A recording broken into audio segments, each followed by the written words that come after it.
ನಮಸ್ಕಾರ. ಬನ್ನಿ ಇವತ್ತಿನ ಎಲ್ಲರೂ ಇಷ್ಟಪಡುವಂಥ ಇಕ್ಕಿದ ಬೇಳೆ ಸಾರನ್ನ ಮಾಡೋಣ. ಈ ಇಕ್ಕಿದ ಬೇಳೆ ಸಾರು ಒಬ್ಬೊಬ್ಬರು ಒಂದೊಂದು ರೀತಿಯಲ್ಲಿ ಮಾಡ್ತಾರೆ.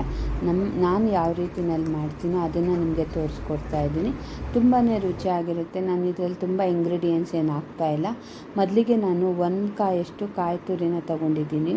ಅದರಲ್ಲಿ ಅರ್ಧ ಫ್ರೈ ಮಾಡ್ಕೊತಾ ಇದ್ದೀನಿ, ಅರ್ಧ ಕಾಯಿ ತುರಿನ ಹಸಿಯಾಗಿ ಹಾಕ್ಕೊತಾ ಇದ್ದೀನಿ. ಧನಿಯಾ ಒಂದು 5 ಟೇಬಲ್ ಸ್ಪೂನಷ್ಟು. ನಾನು ಇಷ್ಟು ಒಂದು ಅರ್ಧ kg ಇದ್ಕಿನ ಬೇಳೆಗೆ ರೆಡಿ ಮಾಡ್ಕೊತಾ ಇರುವಂಥ ಮಸಾಲ. 1 ಈರುಳ್ಳಿನ ಫ್ರೈ ಮಾಡ್ಕೊತಾ ಇದ್ದೀನಿ, 2 ಈರುಳ್ಳಿನ ಹಾಕ್ಕೊತಾ ಇದ್ದೀನಿ, ಒಂದು ಫ್ರೈ ಮಾಡ್ಕೊತಾ ಇದ್ದೀನಿ, ಒಂದು ಹಸಿಯಾಗಿ ಹಾಕ್ಕೊತಾ ಇದ್ದೀನಿ, ಒಂದು 25 ಒಣಮೆಣ್ಸಿನ್ಕಾಯಿನ ಹಾಕ್ಕೊತಾ ಇದ್ದೀನಿ. ನೀವು ಖಾರನ ನೋಡ್ಕೊಂಡು ಹಾಕ್ಕೊಳ್ಳಿ. ಮತ್ತು ಚಕ್ಕೆ ಲವಂಗ, ಇಷ್ಟೇ 4 ಇಂಗ್ರೀಡಿಯೆಂಟ್ಸ್ನ ಯೂಸ್ ಮಾಡಿಕೊಂಡು ನಾನು ಇದ್ಕಿನ ಬೇಳೆ ಸಾರು ಮಾಡ್ತಾಯಿದ್ದೀನಿ. ತುಂಬಾ ರುಚಿಯಾಗಿರುತ್ತೆ. ಟೇಸ್ಟ್ ಅಂತೂ ಅದ್ಭುತವಾಗಿರುತ್ತೆ. ನೋಡಿ, ಇಷ್ಟು ನುಣ್ಣಗೆ ರುಬ್ಕೊಳ್ಳಿ. ನಾನು ಇದ್ಕಿದ ಬೇಳೆ ರೆಡಿ ತೊಗೊಂಡಿದ್ದೆ, ಅದರಿಂದ ಒಂದು 4-5 ಸರಿ ಚೆನ್ನಾಗಿ ತೊಳೆದಿಕ್ಕೋಬೇಕು. ತೊಳೆದಾದ್ಮೇಲೆ ಸ್ವಲ್ಪ ಎಣ್ಣೆನ ಸೇರಿಸ್ಕೊಂಡು ಜೀರಿಗೆ, ಸಾಸಿವೆ ಮತ್ತು ಕರಿಬೇವು ಸೊಪ್ಪು, ಇಂಗುನ ಸೇರಿಸ್ಕೊಳ್ಳಿ. ಇದ್ಕಿದ ಬೇಳೆನ ಹಸಿ ಹೋಗೋವರೆಗೂ ಚೆನ್ನಾಗಿ ಫ್ರೈ ಮಾಡ್ಕೊಳ್ಳಿ.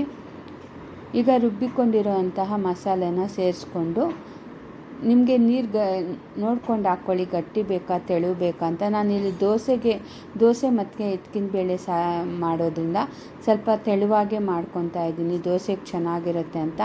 ಅನ್ನಗೆ ಮತ್ತು ಮುದ್ದೆಗೆ ಮಾಡ್ಕೋಬೇಕು ಅಂದರೆ ಸ್ವಲ್ಪ ಗಟ್ಟಿಯಾಗಿ ಮಾಡ್ಕೊಳ್ಳಿ. ನಿಮಗೆ ಯಾವ ಥರ ಇಷ್ಟ ಆಗುತ್ತೋ ಆ ಥರನ ತೆಳು ಬೇಕಾ ಗಟ್ಟಿ ಬೇಕಾ ಅಂತ ನೋಡಿಕೊಂಡು ಮಾಡ್ಕೊಳ್ಳಿ. ನೋಡಿ, ಈ ಥರ ಒಂದು ಕುದಿ ಬರಬೇಕಾದ್ರೆ ಸಣ್ಣ ಹುರಿನಲ್ಲಿಟ್ಬಿಟ್ಟು ಮುಚ್ಚಳನ ಮುಚ್ಚಿಬಿಡಿ.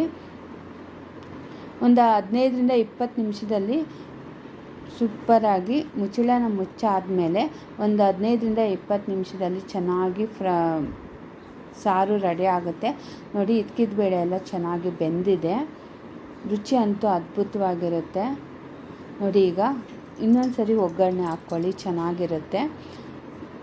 ಮೊದಲು ಎಲ್ಲ ನಾನು ಇಂಗುನೆಲ್ಲ ಸೇರಿಸ್ಕೊಂಡಿದ್ದೆ. ಇಲ್ಲಿ ಬರೀ ಕರಿಬೇವು ಸೊಪ್ಪು ಮಾತ್ರ ಒಗ್ಗರಣೆನ ಹಾಕ್ಕೊಂಡಿದ್ದೀನಿ. ಕರಿಬೇವು ಸೊಪ್ಪು, ಸಾಸಿವೆ, ಜೀರಿಗೆ, ಸ್ವಲ್ಪ ಎಣ್ಣೆ ಹಾಕ್ಕೊಂಡು ನೋಡಿ, ಇದ್ಕಿದ ಬೇಳೆ ಎಲ್ಲ ಚೆನ್ನಾಗಿ ಬೆಂದಿದೆ.